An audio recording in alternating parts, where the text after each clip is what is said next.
Hello student, कैसे हो आप लोग। स्टूडेंट, आज का ये वीडियो उन सभी स्टूडेंट के लिए बहुत ही ज़्यादा महत्वपूर्ण है जो 2023 बोर्ड परीक्षा देने वाले हैं, क्योंकि आज की इस वीडियो में क्लास 12 हिंदी का मॉडल पेपर लेकर आए जो कि ऑफिशियल मॉडल पेपर है। ऐसा आएगा आपका हिंदी का पेपर 2023 बोर्ड परीक्षा में। तो आज की इस वीडियो में हम आपका वायरल हिंदी का पेपर लेकर आए जो कि बिल्कुल सोल्यूशन के साथ में हम कराएंगे और बोर्ड एग्जाम में आपका 100 में से 100 नंबर दिलाकर रहेंगे। देख सकते हैं आपको 100 में से 100 नंबर मिलेगा। तो आज की इस वीडियो को आप लास्ट तक जरूर देखिएगा, क्योंकि 90 प्लस यदि आपको मार्क्स लाना है तो आज की इस वीडियो को आप अंत तक देखिए, क्योंकि इस वीडियो को हम पूरा जो आपका मॉडल पेपर है सॉल्यूशन के साथ में बताएंगे। हिंदी का जो मॉडल पेपर है तो देखिए 2022 और 23 का ये मॉडल पेपर है, ऑफिशियल मॉडल पेपर है जो कि बोर्ड द्वारा जारी किया गया है। और यदि आप इन मॉडल पेपर को हल कर देते तो मेरी गारंटी कि 30 से 40 नंबर आपका कहीं पर नहीं गया है। तो याद रखिएगा, इस मॉडल पेपर को हम आपके साथ में मिलकर हल करेंगे। तो देखिए समय आपका 3 घंटा 15 मिनट है, सभी को पता होता है 3 घंटा आपको 15 मिनट आपका पेपर को पढ़ने के लिए दिया जाता है, 3 घंटा आपको पेपर को हल करने के लिए। तो नेट में है प्रारंभ में 15 मिनट परीक्षार्थियों को प्रश्न पत्र पढ़ने हेतु निर्धारित होते हैं, जैसे कि आप देख सकते हैं 3 घंटा 15 मिनट दिए जाते हैं। और इसमें दूसरे निर्देश में दिया गया है कि इस प्रश्न को 2 खंड में बांटा गया है, खंड का और खंड का। तो जो पहला आपका प्रश्न है देख सकते हैं, उक्त व्यक्ति प्रकरण के रचनाकार हैं। तो उक्त व्यक्ति प्रकरण के रचनाकार कौन है ये बताना है। यदि आपको पता है तो हमें बताइएगा, नहीं पता है तो हम तो हल करेंगे। तो देखिए इनमें से आपका दूसरा हो जाएगा दामोदर शर्मा हो जाएंगे उक्त व्यक्ति प्रकरण के रचनाकार। दूसरा है आपका खा नंबर भारतेंदु युग की पत्रिका है। तो आपके साथ में हम मिलकर के हल करेंगे। तो यदि आपको प्रश्न का उत्तर पहले से पता है तो हमें कॉमेंट में बिना हिचकिचाए बता सकते हैं। तो देखिए जो दूसरा है आपका खा भारतेंदु युग की जो पत्रिका है कौन है, 4 विकल्प है। इसी प्रकार से बोर्ड परीक्षा में भी सेम दिया जाएगा। तो देखिए जो भारतेंदु युग की पत्रिका है कवि वचन सुधा है, इनमें से आपका फर्स्ट हो जाएगा राइट आंसर। चलिए देखते हैं तीसरा, देखते हैं सभी हम मॉडल पेपर के क्वेश्चनों को हल करेंगे। तो वीडियो को आप लास्ट तक जरूर देखिएगा, क्योंकि वीडियो थोड़ा लंबा भी हो सकता है, 15 से 20 मिनट तक। तो देखिए हिंदी गद्य साहित्य के द्वितीय उत्थान का प्रारंभ हुआ। तो हिंदी साहित्य के जो द्वितीय उत्थान का प्रारंभ हुआ, बेसिकली बता दूं इन चारों ऑप्शन गलत है। तो इन चारों में से बस आपका रख लीजिए, जो स्टार्ट हुआ द्वितीय उत्थान वो आपका दूसरा हो जाएगा सन 1900 में। अब मैं बता दूं यहाँ पर स्टार्ट किस प्रकार से हुआ। देखिए हिंदी साहित्य का जो उत्थान हुआ 1950 से 1975 तक। तो देखिए 1950 से और 1900 क्या है 1975 तक ये द्वितीय उत्थान का प्रारंभ हुआ। लेकिन यहाँ पर चारों ऑप्शन गलत था, तो इनमें से हम आपने सन 1900 को लगा दिया, याद रखिएगा। तो हिंदी साहित्य गद्य साहित्य का द्वितीय उत्थान 1900 में हुआ। उसके बाद में घ नंबर है सेवा सदन के रचनाकार है। सेवा सदन के रचनाकार कौन है, आपके पास 4 ऑप्शन है, देख सकते हैं। सेम इसी प्रकार से बोर्ड परीक्षा में भी आपको ऑप्शन के साथ दिया जाएगा, जिनमें से आपका एक राइट आंसर होगा, यानी सही उत्तर होगा, जो कि अपने उत्तर पुस्तिका में लिखना है। 3 आपका गलत है। तो सेवा सदन के रचनाकार जो है बेसिकली इनमें से आपका हो जाएगा प्रेमचंद जी हो जाएंगे, यानी मुंशी प्रेमचंद सेवा सदन के रचनाकार माने जाते हैं। तो याद रखिएगा, हमारा ये भी क्लियर हो गया। चलिए देखते हैं अगला, देखते हैं हिंदी की प्रथम आधुनिक कहानी होने का श्रेय दिया जाता है। तो देखिए हिंदी का जो प्रथम आधुनिक कहानी होने का श्रेय किसे दिया जाता है, आप देख सकते हैं 4 विकल्प है। ये देखिए एक नंबर का ये प्रश्न होता है आपका, जो कि हम ऑब्जेक्टिव या बहुविकल्पीय प्रश्न भी कहते हैं। तो हिंदी प्रथम आधुनिक होने का कहानी का जो श्रेय दिया जाता है बेसिकली इनमें से आपका किशोरी लाल गोस्वामी जो हो जाएंगे, इन्हीं को दिया जाता है हिंदी प्रथम कहानी होने का श्रेय। तो याद रखिएगा, ये भी हमारा क्लियर हो गया। सभी मॉडल पेपर के क्वेश्चनों को हम करा रहे हैं, तो इसी बात पर आप वीडियो को लाइक कर दीजिए। देखिए दूसरा आपका आता है पद्य से, यानी गद्य तक हमने 5 प्रश्न को पढ़िया। अब हमारा आ गया है जो कि पद्य से है, आधुनिक काल का ग्रंथ नहीं है। तो इन्हीं में से एक आधुनिक काल का ग्रंथ नहीं है। तो इनमें से आपका पद्मावत हो जाएगा, आधुनिक काल का ग्रंथ बेसिकली इसमें नहीं है। उसके बाद में खा है अष्ट छाप के कवियों का संबंध है। भक्ति काल की किस, यानी भक्ति काल की किस शाखा से अष्टछाप कवियों का संबंध है। आप देख सकते हैं आपके ऑप्शन में है, पहला है आपका राम भक्ति शाखा, दूसरा है ज्ञानसरी शाखा, तीसरा है प्रेमसरी शाखा, या चौथा कृष्ण भक्ति शाखा से। तो इन्हीं में से आपका एक राइट आंसर है। तो हमें बताइएगा, यदि आपको पता है कॉमेंट में बिना हिचकिचाए बता सकते हैं। तो इनमें से हमने सभी को बताया। यदि आपने हमारा पिछला ऑब्जेक्टिव क्वेश्चन का वीडियो नहीं देखा है तो उसमें भी हमने बताया कृष्ण भक्ति शाखा के अष्टछाप के कवियों का संबंध भक्ति काल की कृष्ण भक्ति शाखा से आता है। उसके बाद में गा नंबर है जी की तीसरा प्रश्न है पद का कि श्रृंगार और वात्सल्य रस के अमर कवि है, यानी श्रृंगार और वात्सल्य रस के जो अमर कवि है वो आपकी सूरदास जी हो जाएंगे, क्योंकि सूरदास जी हैं श्रृंगार और वात्सल्य रस के अमर कवि। घ नंबर आपका है चांद का मुंह टेढ़ा। चांद का मुंह टेढ़ा रचना विधा है, क्या है, काव्य है, उपन्यास है या निबंध है या कहानी है। अब यही प्रश्न आपका आता है कि चांद का मुंह टेढ़ा ये रचनाकार कौन है, तो इसमें भी आपको जो रचनाकार होते हैं उनके नाम देने होते हैं, लेकिन यहाँ पर काव्य उपन्यास या निबंध के बारे में बात हो रही है, तो इनमें से आपका काव्य हो जाएगा। चांद का मुंह टेढ़ा जो रचना विधा है वो काव्य है।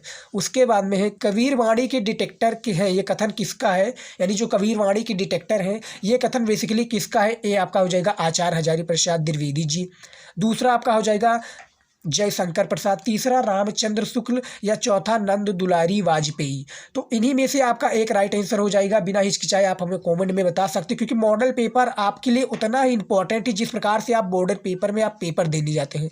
तो मॉडल पेपर यदि आप हल कर रहेंगे तो आपको एक माइंडसेट रहता है कि किस प्रकार से बोर्ड परीक्षा में हमें पेपर को हल करना रहेगा। तो देखिए जो कबीर वाणी के डिटेक्टर जो है ये कथन है आचार्य हजारी प्रसाद द्विवेदी जी का।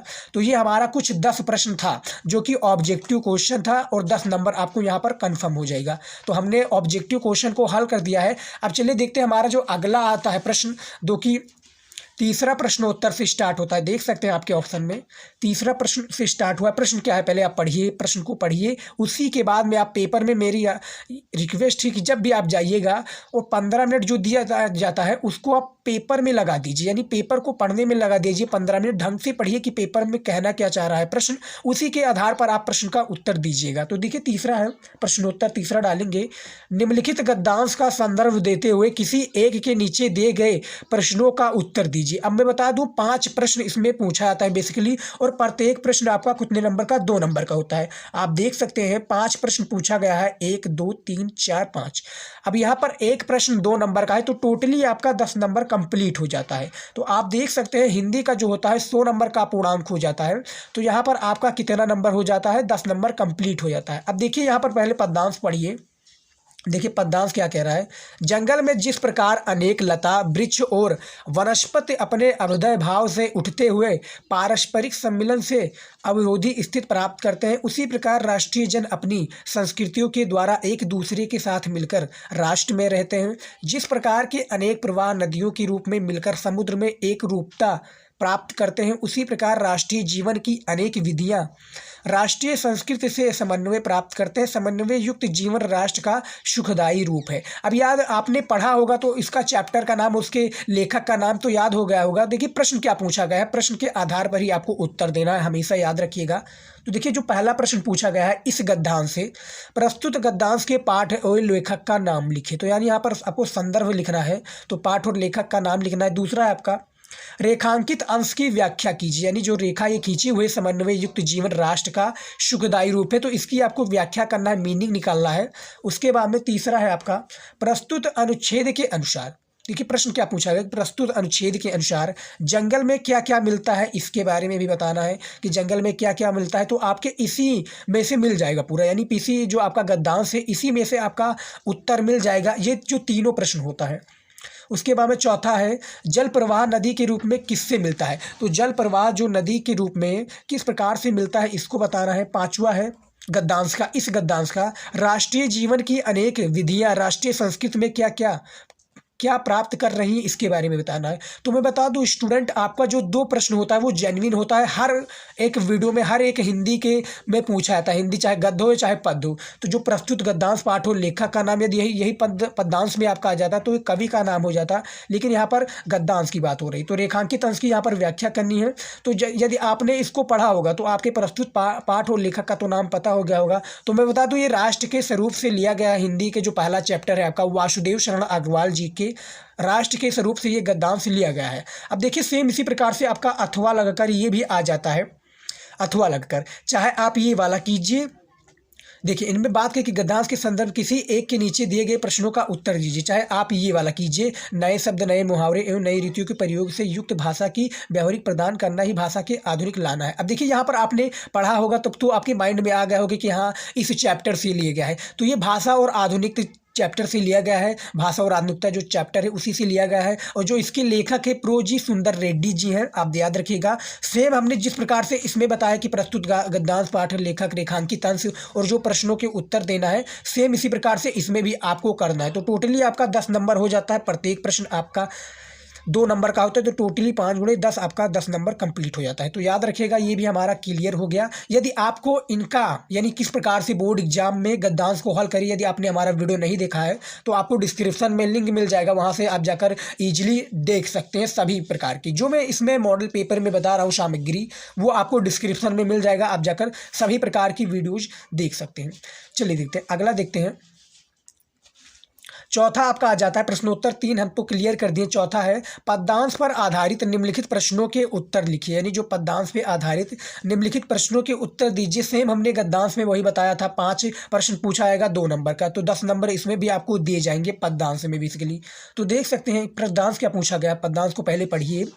नील परिधान बीच सुकुमार खुल रहा मृदुल अध खुला अंग, खिला हो जो बिजली का फूल मेघवन बीच गुलाबी रंग, ओह वो मुख पश्चिम के व्योम बीच जब घिरते हो घनश्याम, अरुण रवि मंडल उसको भेद दिखाई देता हो छविधाम। तो देख सकते हैं ये कुछ इस प्रकार से गद्यांश है ये, और गद्यांश को क्या हल करना है, देखिए 5 प्रश्न इसमें भी पूछा गया है। तो पद्यांश का जो प्रश्न पूछा जाता है उसी के आधार पर आपको प्रश्न का उत्तर देना होता है। देखिए प्रस्तुत पद्यांश के पाठ और कवि का नाम, तो ये जो 2 प्रश्न है ये जेन्युइन है, ये हर उसमें चाहे गद्यांश हो चाहे पद्यांश में पूछा ही जाता है। उसके बाद में ये जो 3 प्रश्न है, 3 प्रश्न का उत्तर इसमें आपको देना है कि देखिए मेघवन बीच गुलाबी रंग में कौन सा अलंकार है, अलंकार बताना है, और नीले वस्त्र में लिपटी नायिका की छवि कैसी दिखाई रही है, इसके बारे में बताना है। 5वां है परिधान और मृदुल शब्द का अर्थ बताइए, तो इसका भी आपको बताना है, और इसका भी आपको डिस्क्रिप्शन में लिंक मिल जाएगा कि किस प्रकार से पद्यांश को हल करें, इसका प्रश्न का उत्तर किस प्रकार से दें। अथवा लगा है इसमें भी, याद रखिएगा, चाहे आप ये ऊपर वाला कीजिए नील परिधान, चाहे आप ये वाला कीजिए। तो देखिए जो नील परिधान बीच सुकुमार है, ये याद रखिएगा, ये जयशंकर प्रसाद जी का जो है, जयशंकर प्रसाद जी का श्रद्धा मनु से लिया गया है। ये श्रद्धा मनु से आपका जयशंकर प्रसाद से लिया गया है। उसके बाद में अथवा लगा है इस धारा सा ही जग का कम स्वस्थ, इस जीवन उद्गम स्वस्थ और गति संगम, ये देख सकते हैं, इसको भी आपको हल करना है सेम इसी प्रकार से। तो इसी प्रकार से आपका जो हमने बताया था पद्यांश है, सेम इसी प्रकार से चाहे अथवा लगाकर आप ये वाला कीजिए, चाहे आप ऊपर वाला कीजिए, 10 नंबर आपको दिए जाएंगे, बस प्रश्न का उत्तर आपको देना रहेगा। चलिए देखते हैं अगला, देखते हैं अगला हमारा क्या है।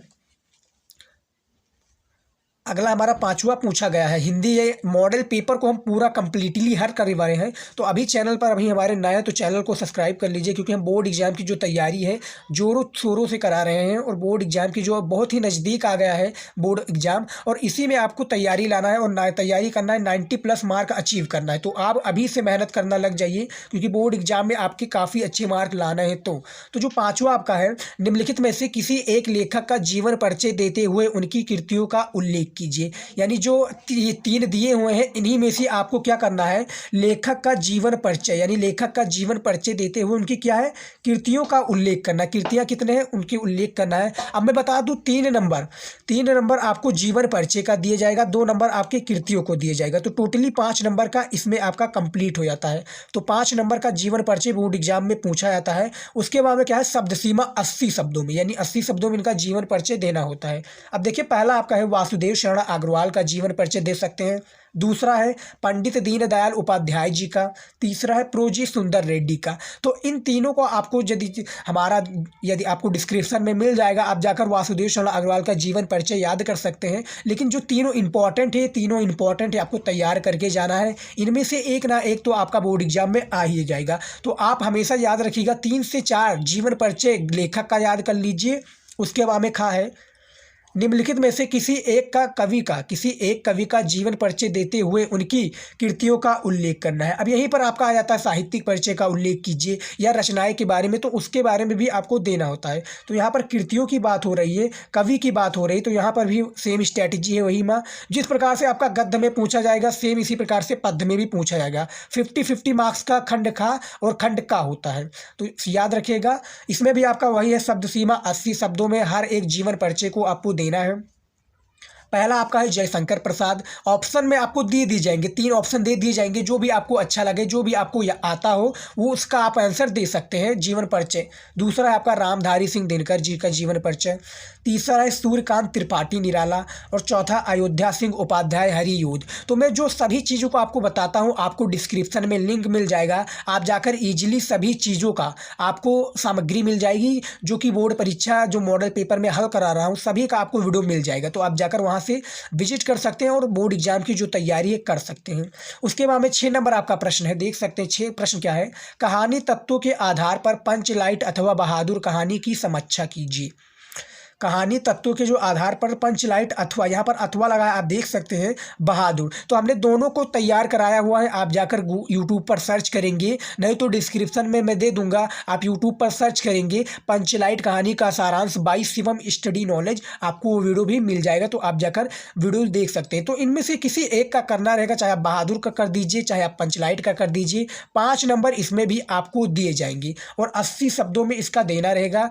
तो कहानी तत्वों के आधार पर पंचलाइट समीक्षा करना है आपको, समीक्षा इसका। और उसके बाद में अथवा लगा है, स्टूडेंट अथवा लगा है, चाहे इन चारों में से कहानी, देखिए कर्मनाशा की हार कहानी के प्रमुख पात्र का चरित्र चित्रण कीजिए। तो चाहे आप इन चारों में से, तीनों में से जो भी करना चाहे, 5 नंबर तो आपको मिलेगा ही मिलेगा। तो इन सभी को आपको तैयार करके जाना है, पंचलाइट कहानी का सारांश, बहादुर और कर्मनाशा की हार को। तो तैयार कर लीजिए, 5 नंबर का है, 80 शब्दों में आपको देना रहेगा। तो इस सभी का वीडियो आपको मिल जाएगा, नहीं तो आप YouTube पर सर्च करेंगे, सभी प्रकार की वीडियो हमारी मिल जाएगी। और अभी से तैयारी करना स्टार्ट कर दीजिए, क्योंकि बोर्ड एग्जाम में आपका जो बोर्ड एग्जाम में समय बहुत कम बचा हुआ है और इसी में आपको 100 में से 90+ मार्क लाना है। तो अभी मेहनत करना स्टार्ट कर दीजिए। उसके बाद में 7वां प्रश्न है आपका, प्रश्नोत्तर नंबर 7 डालेंगे बोर्ड की कॉपी में। स्वपठित खंडकाव्य के आधार पर निम्नलिखित प्रश्नों में से किसी एक प्रश्न का संक्षिप्त उत्तर दीजिए। यानी स्वपठित जो खंडकाव्य है, इसके आधार पर किसी एक प्रश्नों का आपको संक्षिप्त में उत्तर देना है। शब्द सीमा वही रहेगा, 5 नंबर का इसमें भी आपको पूछा जाएगा। बोर्ड की कॉपी में आपको सेम इसी प्रकार से उसके अंक निर्धारित रहेंगे, प्रश्न के सामने उसका अंक निर्धारित रहेगा कि कितने शब्दों में देना है, कितने अंक का ये प्रश्न रहेगा। तो देख सकते हैं अथवा लगा है, आप देख सकते हैं। स्वाप रश्मरथी खंडकाव्य के आधार पर प्रधान पात्र के चरित्र का प्रकाश डालिए, ये देखिए अथवा लगा है, इन्हीं में से किसी एक का करना है। तो कोई भी आप तैयार कर लीजिए, अथवा लगा है, ये देखिए मुक्त यज्ञ खंडकाव्य की किसी घटना का संक्षेप में उल्लेख कीजिए, मुक्त यज्ञ का। उसके बाद में घा है त्यागपति खंडकाव्य की प्रमुख नारी के पात्र का चारित्रिक गुणों का क्या है, आपको प्रकाश डालना है। तो ये भी आपको मिल जाएगा, आप यूट्यूब पर सर्च करेंगे, हमारा सभी प्रकार की वीडियो मिल जाएगा। बस आप 22 शिवम स्टडी नॉलेज लगा देंगे, आपको मिल जाएगा। आप जाकर वहाँ से सभी प्रकार की वीडियोज जो है देख सकते हैं। तो अथवा लगा है, सभी में अथवा लगा है, आप देख सकते हैं। ये यहाँ तक है, 5 नंबर का ये प्रश्न गया है और आपके सामने बहुत ही ऑप्शन दे दिए जाते हैं, जिनमें से आपको किसी एक का करना रहता है। 5 नंबर तो मिलेगा स्टूडेंट, याद रखिएगा, घबराना नहीं है, बस आपको तैयार करके जाना है सभी प्रश्नों का। उसके बाद में ये देख सकते हैं खंड का अब हमारा स्टार्ट हो जाता है। खंड का हमने अभी तक कर दिया, अब हमारा खंड खा स्टार्ट हो जाता है। देखिए प्रश्नोत्तर 8 है आपका, निम्नलिखित संस्कृत गद्यांश का संदर्भ सहित हिंदी में अनुवाद कीजिए। यानी संदर्भ का सहित आपको हिंदी में अनुवाद करना है, जिसके लिए आपको हिंदी में अनुवाद करने के लिए 5 नंबर और 2 नंबर आपको संदर्भ के लिए दिए जाएंगे। तो टोटली आपका कितना, 7 नंबर हो जाएगा कंप्लीट। तो 7 नंबर इसमें भी आपको मिलेगा। तो यहाँ पर आपको क्या बात हो रही है कि निम्नलिखित संस्कृत गद्यांश, संस्कृत का गद्यांश जो अभी तक हमने हल किया वो गद्य और पद्य था, जिसमें 10 नंबर दिए जाता था, लेकिन इसमें आपको 7 नंबर दिए जाएंगे। तो देख सकते हैं युवक मालवीय स्वीकियन प्रभावपूर्ण भाषाएं। तो ये इसका जो ये गद्यांश है, ये महामना मालवीय जी से लिया गया है। हिंदी का जो सबसे पॉपुलर गद्यांश है हिंदी संस्कृत का, ये उससे लिया गया है। तो इसको भी आपको हल करना है, तो आप हमारे डिस्क्रिप्शन में लिंक मिल जाएगा, आप किस प्रकार से बोर्ड एग्जाम में हिंदी संस्कृत का गद्यांश हल करें उसको भी आप देख सकते हैं। उसके बाद में ये देखिए अथवा लगा है, जिस प्रकार से हमने बताया था अथवा आपका या करके लगा है, चाहे आप ये अतिथे प्रथम कल्पे कीजिए जो कि जातक कथा से लिया गया है, चाहे आप ये कीजिए, चाहे आप ये कीजिए। अब संदर्भ में क्या डालेंगे मैं बता दूं, संदर्भ आपको इस प्रकार से लिखा गया कि प्रस्तुत गद्य अवतरण हमारी संस्कृत भाग से जातक कथा या महामना मालवीय से उद्धृत है, चैप्टर से उद्धृत है, जो कि संस्कृत भाग से लिया गया है। तो इस प्रकार से आपको लिखेंगे, बहुत ही आसान है, हमने उसमें वीडियो में बताया है कि किस प्रकार से आपको सॉल्व करना है, जो कि गद्यांश को हल करना है। सेम उसी प्रकार से यदि आप हल करेंगे तो आपको देखने को मिल जाएगा। अब चलिए देखते हैं, हमारा 7वां प्रश्न है आपका, देखिए हमारा, अब देखिए जो हमारा 9th नंबर प्रश्न है, 9th नहीं, इसमें आपका खा आ जाता है, यानी खंड जो आपका 8वां प्रश्न था उसमें आपका खंड खा आ जाता है, जिसमें बताया गया है कि निम्नलिखित श्लोकों का, देखिए निम्नलिखित श्लोकों का हिंदी में संदर्भ सहित अनुवाद कीजिए, यानी श्लोक या पदांश रख लीजिए, तो इसको क्या करना है आपको हिंदी में अनुवाद करना है संदर्भ सहित। तो ये भी आपका 7 नंबर का है, लेकिन जिसमें उसमें बड़ा थोड़ा आपको हिंदी में अनुवाद करना रहता था, लेकिन इसमें आपको छोटा करना रहेगा। अब देखिए जैसे इसमें है कि भाषासु मुख्या मधुरा दिव्य गिरवाण भारती तस्या ही मधुरा काव्य तस्मादपि सुभाषितम। तो ये जो है सुभाष रत्नान, अब आपको पढ़ने से ही पद्यांश को, जो आपका श्लोक है पढ़ने से ही आपका नाम याद हो जाता है कि ये चैप्टर से लिया गया है। तो ये सुभाष रत्नानी चैप्टर से लिया गया है। संदर्भ आप इसी प्रकार से लिख लीजिएगा, हिंदी में बस आपको इसका अनुवाद करना रहेगा, तो इसका भी वीडियो आपको मिल जाएगा। अब इसमें भी अथवा लगा है, चाहे आप ये ऊपर वाला कीजिए, चाहे ये आप कीजिए, ये वाला कीजिए, जो कि ये भी आपका है किसके, निपात दिलीप, देखिए निपत दिलीप से लिया गया है। तो दोनों आपका 7 नंबर का है। खंड खा का भी हमने हिंदी संस्कृत का बता दिया और श्लोक पद्यांश को भी हमने बता दिया है। उसके बाद में अब हमारा स्टार्ट हो जाता है प्रश्नोत्तर 9। निम्नलिखित में से किन्हीं का 2 संस्कृत का हिंदी में अनुवाद कीजिए, सॉरी निम्नलिखित में से किन्हीं 2 संस्कृत को उत्तर दीजिए, यानी ये आपका संस्कृत का है, इसी को आपको संस्कृत में भी उत्तर देना है, जिसके लिए 2 प्रश्नों का देना है। तो 2-2 नंबर का है, तो टोटली आपका 4 नंबर इसमें भी हो जाएगा। हमने भी इसका भी वीडियो बनाया जिसको 2 संस्कृत में हिंदी में अनुवाद करना है, वो वीडियो भी आपको मिल जाएगा। तो ये सभी मॉडल पेपर हम आपके साथ में भी हल कर रहे हैं। आपकी भी रिस्पॉन्सिबिलिटी बनती है कि वीडियो को ज़्यादा से ज़्यादा शेयर कर दिए अपने दोस्तों के साथ, ताकि उन्हें भी बोर्ड एग्जाम में हेल्प हो सके ऐसे ही इंपॉर्टेंट प्रश्न के लिए। 10 नंबर आपका प्रश्न है, श्रृंगार रस अथवा करुण रस की परिभाषा लिखकर उसका उदाहरण दीजिए, जो कि आपका 1-1 नंबर का है, यानी 2 नंबर का है, 1 नंबर आपका परिभाषा का दिया जाएगा, उदाहरण का आपको 1 नंबर दिया जाएगा। तो टोटली 2 नंबर भी इसमें आपका कंप्लीट हो जाता है। सेम इसी प्रकार से खा में भी है, श्लेष अलंकार अथवा दृष्टांत अलंकार की परिभाषा उदाहरण सहित लिखिए, ये भी आपका 2 नंबर का है। गा में है आपका चौपाई छंद अथवा दोहा छंद की परिभाषा उदाहरण सहित दीजिए, ये भी आपका 2 नंबर है। तो जितने भी आपका 2-2 नंबर वाला प्रश्न, इसको छोड़ना नहीं है, आपको इसका वीडियो भी मिल जाएगा। आप जाकर यूट्यूब पर सर्च करेंगे कि शिवम स्टडी नॉलेज बाय श्रृंगार रस अथवा करुण रस की परिभाषा किस प्रकार से लिखें। हमने सभी प्रकार का बताया कि किस प्रकार से आपको बोर्ड एग्जाम में लिखना है, ताकि जो एग्जामिनर है आपको काफ़ी अच्छे मार्क प्रोवाइड कर सके यदि आप उस प्रकार से लिखते हैं। आपका 11 नंबर प्रश्न आ जाता है, निम्नलिखित में से किसी एक विषय पर निबंध लिखिए, यानी किसी एक विषय पर आपको निबंध लिखना है, जिसके लिए आपको 9 नंबर दिए जाएंगे। याद रखिएगा, पहला आपका है बेरोजगारी समस्या और समाधान, दूसरा है सर्वधर्म स्वभाव, तीसरा है किसी मेले का आंखों देखा वर्णन, यानी कहीं मेले पर आप गए उसका आंखों देखा वर्णन करना है कि वहाँ पर क्या क्या चीज़ें क्या क्या चीज़ें नहीं है, उसका आपको आंखों का वर्णन करना है, आंखों देखा वर्णन करना है अपनी उत्तर पुस्तिका की कॉपी में। चौथा है आपका गोस्वामी तुलसीदास, यानी मेरे प्रिय कवि गोस्वामी तुलसीदास। तो हमने बेरोजगारी की समस्या और समाधान पर वीडियो बना दिया है, यदि आप देखेंगे तो जाकर मिल जाएगा आपको, उस पर हमने बना दिया है। तो देखिए हमारा 11 नंबर जो प्रश्न है क्लियर हो चुका है, क्योंकि पूर्णांक जो हमारा 100 नंबर का है उसको हम कंप्लीट कराकर रहेंगे। याद रखिएगा स्टूडेंट, याद रखिएगा। चलिए देखते हैं अब हमारा प्रश्नोत्तर नंबर जो हमारा 12 आ जाता है।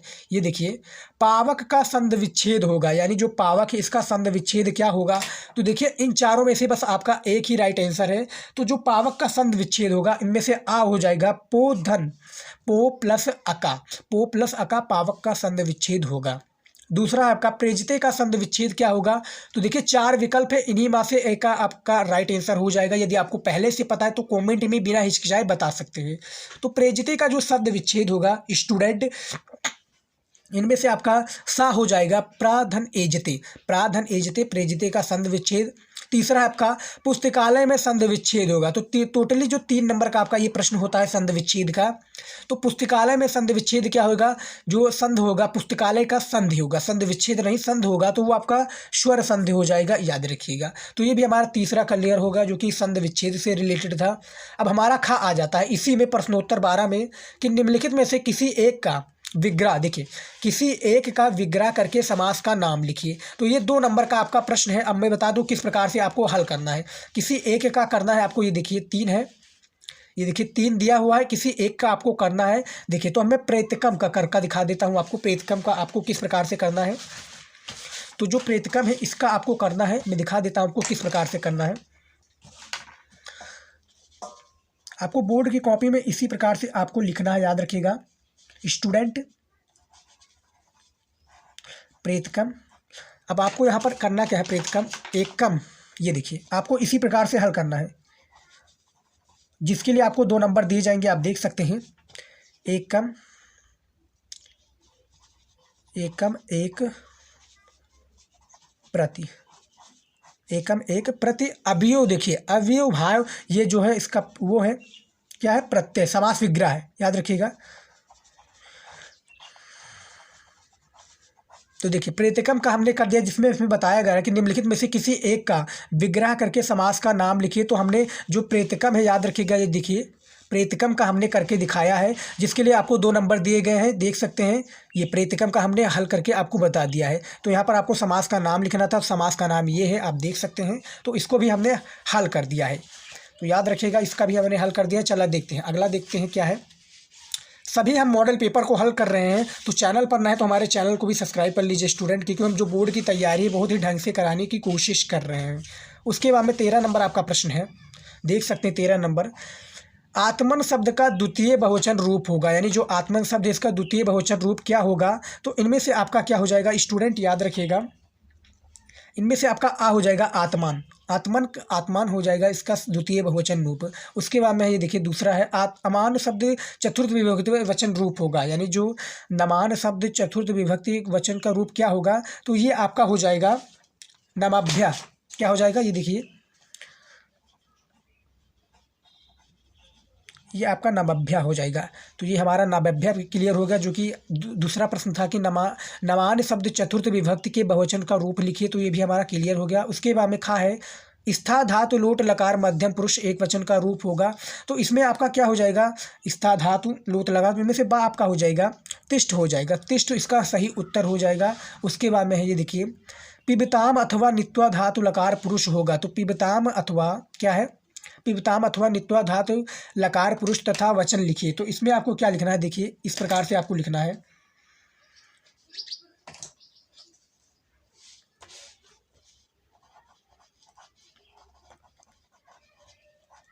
पा धातु, देखिए पा धातु लोट लकार, ये आपका हो जाएगा लोट लकार।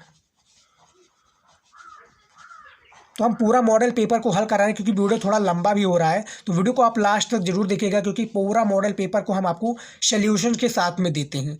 सॉल्यूशन के साथ में आपको मिल जाएगा, ये देख सकते हैं। उसके बाद में क्या है, देखिए गा नंबर है, निम्नलिखित में से किसी एक शब्द के धातु एवं प्रत्यय का योग स्पष्ट कीजिए। तो किसी एक का आपको योग स्पष्ट करके देना है। तो देखिए हम गत का करके दिखा देते हैं, जो कि बा है आपका, गत का हम करके आपको दिखा देते हैं। तो देखिए गत का किस प्रकार से हम करेंगे, देखिए यहाँ पर इस प्रकार से आपको डाल देना है गत। उसके बाद में करना है गम प्लस धातु, देखिए गम प्लस धातु। उसके बाद में क्या करना है, प्लस का नितार लगा देना है, कत्वा हो जाएगा। तो यहाँ पर आपका गत का हमने कर दिया, जो कि 1 नंबर का था। ये आपका 1 नंबर का पूछा जाता है, तो देख सकते हैं हमने 1 नंबर का हल कर दिया। दूसरा भी इसी प्रकार से प्रश्न है कि निम्नलिखित में से किसी एक का शब्द का प्रत्यय लिखे, यानी किसी एक शब्द का आपको क्या करना है, प्रत्यय लिखा है। तो हमें आ का ही करके दिखा देता हूँ, किसी एक का करना है। जितना आपका प्रश्न पूछा जाता है उतना ही कीजिए, फालतू मत कीजिए। तो देखिए हम किसका कर रहे हैं, प्रभुत्ता का। तो प्रभुत्ता का देखिए किस प्रकार से हो जाएगा, प्रभु शब्द हो जाएगा प्रभुत्ता का, प्रभु शब्द हो जाएगा, जो कि त्वा हो जाएगा। क्या हो जाएगा, प्रभुत्वा। तो देख सकते हैं त्वा हो जाएगा। तो ये हमने भी क्लियर कर दिया, 1 नंबर का जितना भी हम करा रहे हैं। उसके बाद में क्या है, अगला क्या है, देखिए अगला हमारा आ जाता है, ये देखिए अगला क्या है, रेखांकित पदों पर किसी एक पद पर प्रयुक्त विभक्ति तथा संबंधित नियमों का उल्लेख कीजिए। यानी रेखांकित पदों पर किसी एक का पद में प्रयुक्त विभक्ति तथा संबंधित नियम का आपको उल्लेख करना है, जो कि आपका 1 यानी 2 नंबर का इसमें भी आपका हो जाएगा। तो किसी एक का करना है आपको। तो मैं कृष्णाय नमः का करा देता हूँ, जो कि है क्या है, कृष्णाय नमः का आपका हो जाएगा, क्या हो जाएगा, कृष्ण को नमस्कार। कृष्ण जो कि चतुर्थ है, कृष्ण को नमस्कार। ये आपका जब संस्कृत का पूछा जाता तो हो जाता, ये आपका हो जाएगा चतुर्थ विभक्ति। क्या हो जाएगा, चतुर्थ विभक्ति हो जाएगा, इसका याद रखिएगा स्टूडेंट। ये आपका हो गया, तो चतुर्थ विभक्ति भी होगा, 2 नंबर आपको मिल गए। आप दोनों इसी प्रकार से कर दीजिएगा। उसके बाद में 14 नंबर प्रश्न है, निम्नलिखित में से किन्हीं दो का संस्कृत में अनुवाद कीजिए। किन्हीं दो का आपको संस्कृत में अनुवाद करना है, जिसके लिए आपको 1 करेंगे तो आपको 2 नंबर, 1 करेंगे तो 2, तो टोटली आपको 4 नंबर दे दी जाएंगे। तो मैं किसी एक का करके आपको दिखा देता हूँ जो कि करना है। तो देखिए यहाँ पर हम जिसे बा वाला है, गाँव के चारों ओर वृक्ष है, तो गाँव के चारों ओर वृक्ष है, तो पहला हम करके दिखा देते हैं किस प्रकार से करना है। देखिए, ग्रामम अभित, ग्रामम अभित वृक्षा सन्ति, वृक्षा सन्ति। आप देख सकते हैं हमने पहला कर दिया, गांव के चारों ओर वृक्ष है। आपको सेम इसी प्रकार से हिंदी देखो संस्कृत के अनुवाद करना है, यानी संस्कृत में इसका अनुवाद करना है। और जो दूसरा है हमारा, दूसरा क्या है, देखिए दूसरा देखिए, पिता पुत्र को धर्म समझता है, पिता पुत्र को क्या है, धर्म समझता है। तो यहाँ पर क्या लिखा है, पिता पुत्राय, क्या करना है, पिता पुत्राय धर्म व्याख्याते, धर्म व्याख्याते। तो देख सकते हैं हमने ये पूरा आपको हल कर दिया है। 2 प्रश्न था कि गांव के चारों ओर वृक्ष है, तो ग्राम अभित वृक्ष संत, और पिता पुत्र का धर्म है तो पिता पुत्राय धर्म व्याख्यान। तो 2 ही प्रश्नों का करना है, 5 है आपका, देख सकते हैं। तो ये कुछ इस प्रकार से आपका मॉडल पेपर था जो कि पूरा हमने क्लियर करा दिया, यानी 100 नंबर का जो आपका पूर्णांक था। वीडियो थोड़ा लंबा भी हो चुका है, बिल्कुल मॉडल पेपर को जितने भी था हमने सॉल्व करा दिया है हिंदी में। तो देख सकते हैं आप, सभी मॉडल पेपर को आपको ने प्रश्न सहित उत्तर दे दिया है। तो वीडियो थोड़ा लंबा भी हो सकता है। तो आई होप कि आज का ये वीडियो आपको पसंद आया है। यदि आप कहेंगे और भी मॉडल पेपर पर वीडियो बनाने के लिए, तो हम उस पर भी वीडियो बनाएंगे। बस आप कमेंट कीजिएगा और इस वीडियो पे ज़्यादा से ज़्यादा रिस्पॉन्स दीजिएगा। तो आई होप कि वीडियो पसंद आए तो वीडियो को लाइक कीजिएगा। मिलते हैं नेक्स्ट वीडियो में, तब तक के लिए जय हिंद। पढ़ते रहिए, बढ़ते रहिए।